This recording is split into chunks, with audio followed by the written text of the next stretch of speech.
Hey friends, do you want to see some crafts that I did this weekend? Too bad bitches, if you're here, I'm going to show you. And if you're new here, please know when I say bitches, I mean it so respectfully. You have no idea. I say bitches with the utmost respect for you. Even though I did just say too bad. Don't get too caught up on the details. So this weekend, I was a card-carrying member of the Taking It Easy Club. Yup. I'm so good of a member. I even have a sweatshirt, okay? And part of that was to do some really fun crafts, which has been one of my goals for 2026. So I'm gonna show you the two projects that I did this weekend. Today, I met up with my friend and we did vision boards. And oh no, I fear she's perfect. Let me show you some of my favorite details. So right in the middle, we have one that says, hell yeah, I'm having fun. That's, if you ask me like what my 5-year plan is, in 5 years, I want to be giggling and gabbing with my friends. I want to be having so much fun. I can't express to you how much that's all I really want, okay? So like that had to be the main focus of the board. I was obsessed with this snippet that said, I'm not strange, I'm just an artist. This I thought was really fun. So I actually, one of my like intentions for the new year is just to be hopeful as fuck.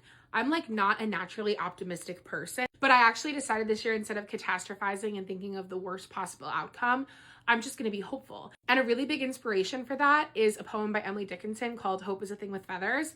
And look what I found in a magazine. Why would a magazine have an Emily Dickinson poem? I don't know, but I'm so lucky and everything works out for me. I'm obsessed with this picture of these two children cuddling on a hammock reading books because it reminded me so much of me and my sister.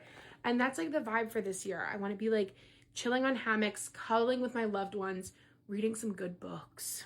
I had a few more tangible goals, and this was a really nice part of doing it with my friend is she kept me accountable. She was like, hey, you put content goals on your list, but I don't see it on your board.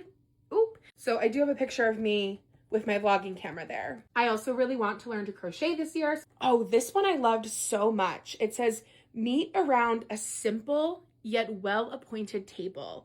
I want to be having hangs with my friends that are simple, they're chill, we're just sitting at a table, maybe sipping on some tea, but I want it to be a well-appointed table. Do you know what I mean? I want to meet with my friends intentionally. Now, the second craft of the weekend was actually Legos, and it's this fucking sick Jane Austen Lego set. If you know anything about me, you know I'm a Jane Austen girly, and besides it being absolutely darling, it's meant to look like a book. Have you ever seen anything more perfectly me? And what was really cool about this is it's actually like a gift with purchase set. I'm not really hip to the Lego lingo, but I guess basically they make sets specifically to gift when you spend a certain amount on Lego's website.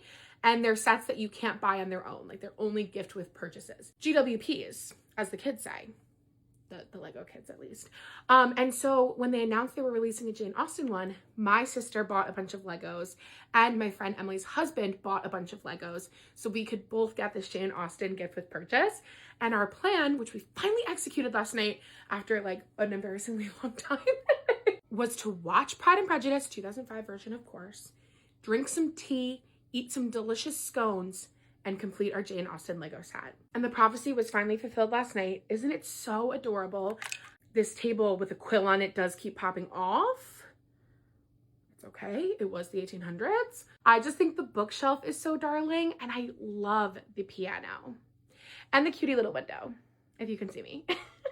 And one thing about Jane Austen, she was also a Sagittarius, so she really was that bitch. Thanks for letting me do show and tell, friends.